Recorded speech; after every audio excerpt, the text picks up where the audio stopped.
Chapitre 3. La nuit de la Resserre. On pourrait penser que les deux cadets s'en tiraient à bon compte. C'est mal connaître la réserve de méchanceté domestique du chevalier de Marfont. Car la Resserre, où les conduisit une Mado bouleversée aux larmes, n'était pas vraiment un lieu plaisant pour y passer la nuit. Oh, il ne s'agissait pas d'un ignoble cachot, non. Rien de tel. Il n'y avait pas de cachot au château, mais juste une avancée de pierre, cloque de maçonnerie incertaine, à l'arrière de la bâtisse, où l'on remisait le bois et quelques outils. Seulement, il faut bien imaginer que ce pauvre apprenti ne disposait, pour toute porte, que de quelques planches clouées en coup de colère.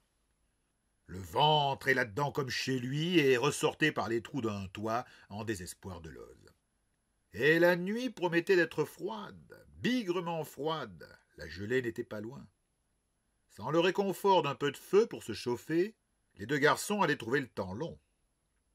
Comme si ça ne suffisait pas, il y avait des araignées. Elles infestaient littéralement le tas de grosses bûches, surgissant toujours là où on ne les attendait pas.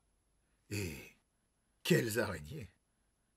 Ce n'étaient pas de ces fluettes rabougries qu'on surprend parfois au coin d'une toile et qui filent à peine aperçues, non.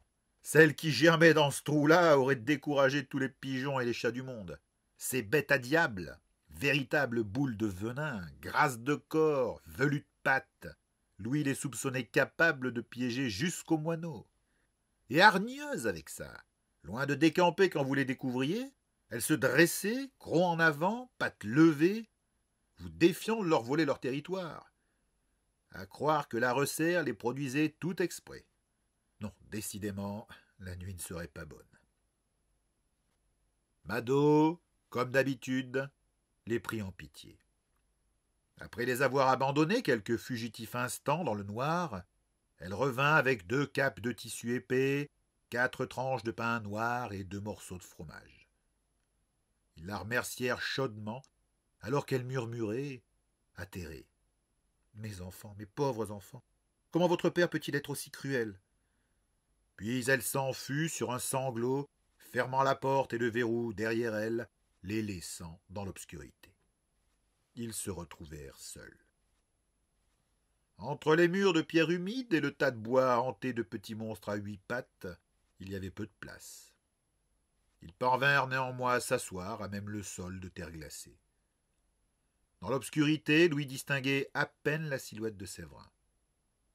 « Bravo pour le coup du gentil seigneur, frérot, c'était bien joué. Ça nous a rudement aidés, je dois dire. »« Ah, tu peux parler. Ton sourire d'andouille en plein milieu de la gueulante, c'était pas mal aussi. » Ces paroles remirent en mémoire à Louis l'image de leur père se démenant pour enfiler sa cotte de maille.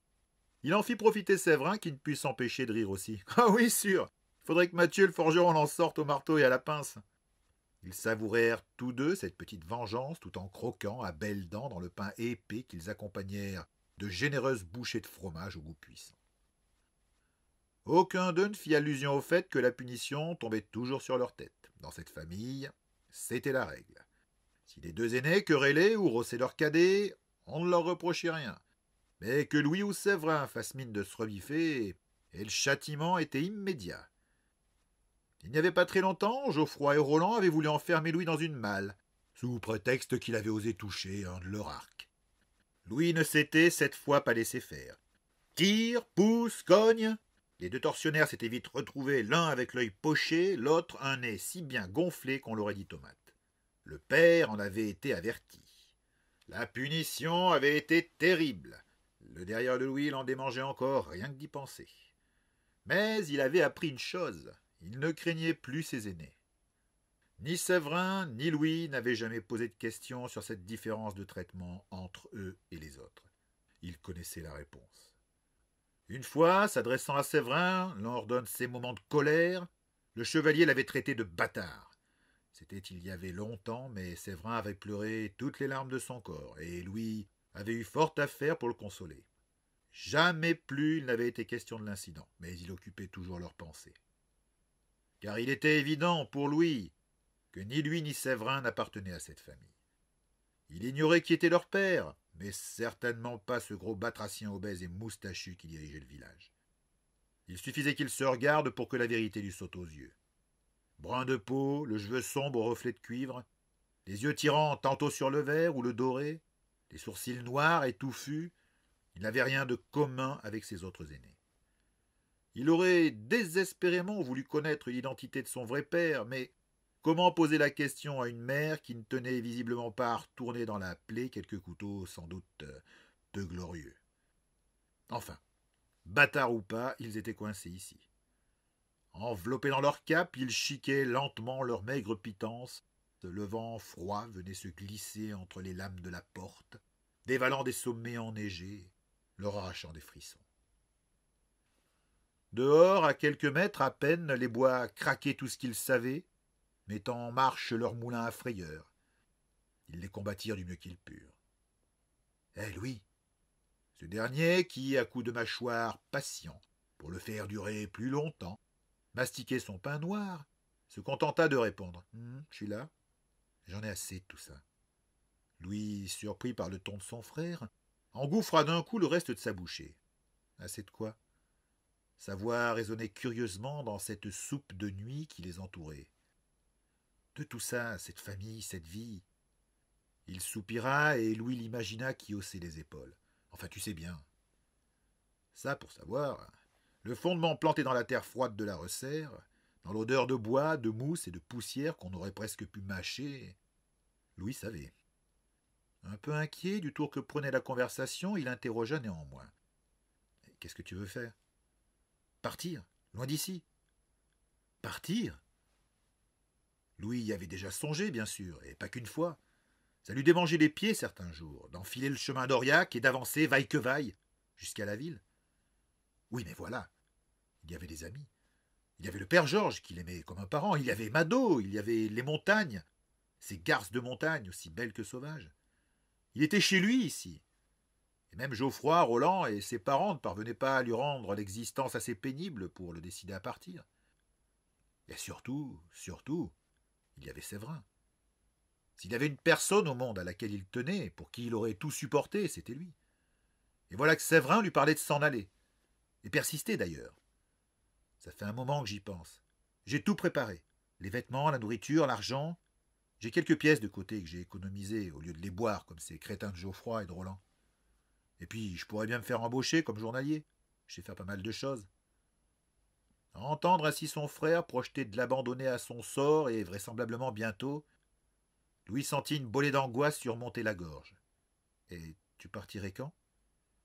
Il y eut un silence, seulement troublé par le craquement discret du bois qui travaillait, prêt à leur lâcher dessus ses escadrons de rampantes horreurs velues. Séverin répondit, indigné. Quand je... Mais on part ensemble, Louis. Tu viendrais, hein ? Ces mots, bruts du cœur, tombèrent dans les oreilles de Louis comme un miel chaud et réconfortant. Je croyais, comme tu disais, que... Dans l'obscurité glaciale et presque solide, il y eut un mouvement. Une main se tendit et chercha la sienne, puis l'empoigna gaillardement. Louis, tu es mon frère, toi, mon vrai frère. Par le cœur, mon meilleur ami, je te laisserai jamais. Un silence à nouveau, où Louis, trop ému pour remuer les lèvres, sentit ses yeux le picoter. Puis Séverin reprit. Je veux partir, c'est décidé. Mais si tu veux rester, eh bien tant pis, je reste. Et ça finira bien par s'arranger. C'était plus un vœu pieux qu'une réelle certitude. On sentait bien qu'ils n'y croyaient guère. Ceci dit, qui, les voyant tous les deux, aurait pu les blâmer ? Louis allait répondre, pour sceller leur nouveau pacte et leur décision, pour lui dire que oui, ils partaient ensemble, tout de suite. Un événement imprévu le coupa dans son élan. Là-bas, dehors, derrière les quelques planches qui barraient l'entrée, un bruit s'éleva. Ce ne fut d'abord qu'un fantôme de bruit. Entre les craquements et les friselies des bois proches, une égratignure sur la chanson de la nuit. Mais ce fut suffisant pour alerter les deux garçons à l'ouïe fine, et ce d'autant plus que, l'obscurité les privant de vue, il n'était plus que 4 oreilles tendues. Ils firent silence, retenant leur respiration. Durant quelques secondes, il n'y eut plus rien d'autre que le froissement des arbres mâchouillés par le vent. Ils crurent avoir rêvé, quand les meuglements anxieux des vaches qui occupaient le champ voisin les détrompèrent. Il y avait bien quelque chose là-bas, dehors, quelque chose de dangereux qui ne tenait pas à ce qu'on le remarque trop tôt. Soudain, comme si ce quelque chose avait senti qu'on l'avait découvert, le bruit recommença, franc maintenant, terriblement net.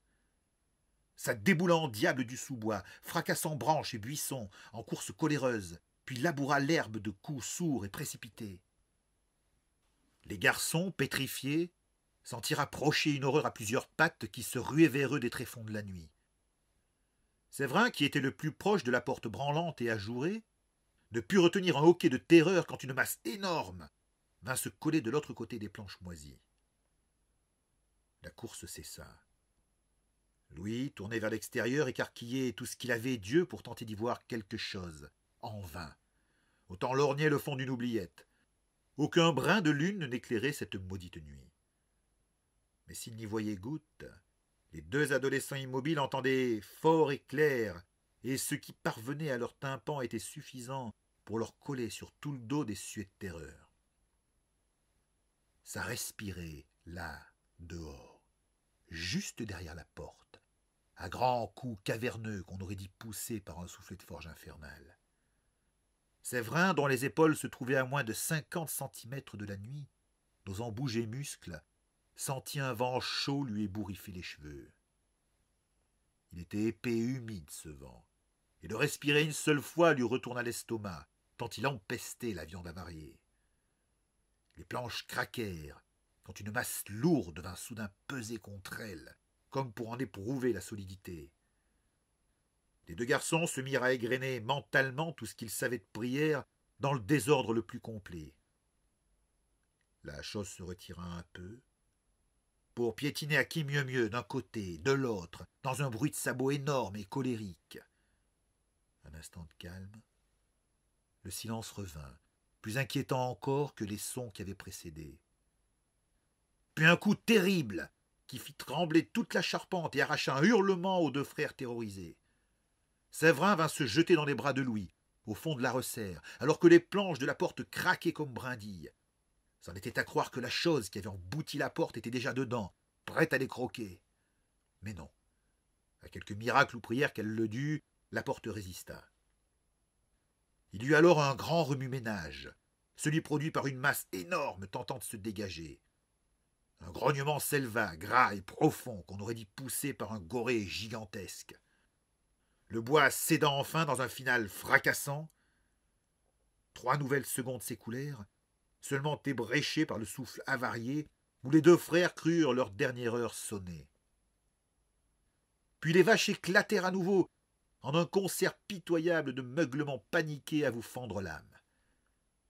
La chose parut hésiter, comme si l'opportunité d'un repas plus conséquent et facile à s'offrir venait l'effleurer. L'idée dut mettre un certain temps à se frayer un chemin dans son cerveau épais, plus prévu pour agiter des mâchoires que pour réfléchir. Un instant au désespoir, les deux garçons crurent que la chose invisible, décidant de faire d'une pierre deux coups, les croquerait en hors-d'œuvre avant d'entamer le troupeau comme plat de résistance. Pêle-mêle, empêtrés en tas de tissus et de chair tremblante, ils attendirent la première bouchée qui leur emporterait les jambes. Mais soit que la bête n'ait pu suivre qu'une idée à la fois, soit que les efforts à fournir pour un si maigre butin la découragèrent, ils l'entendirent soudain reprendre sa course vers les champs. Pendant quelques secondes, il n'y eut plus que le martèlement des pattes maltraitant méchamment la prairie, puis les beuglements des vaches devinrent insupportablement aigus. Il ne fallait pas être bien malin pour comprendre ce qui se passait. Mais l'eussent-ils voulu, les deux garçons n'auraient pu faire un geste. Ce fut donc en spectateurs d'oreilles horrifiés qu'ils assistèrent aux premières loges, au sinistre festin de la bête. Dire que les instants qui s'écoulèrent alors furent les plus longs de leur jeune existence n'eût pas été mentir. En moins de 10 minutes, cependant, le mal était fait.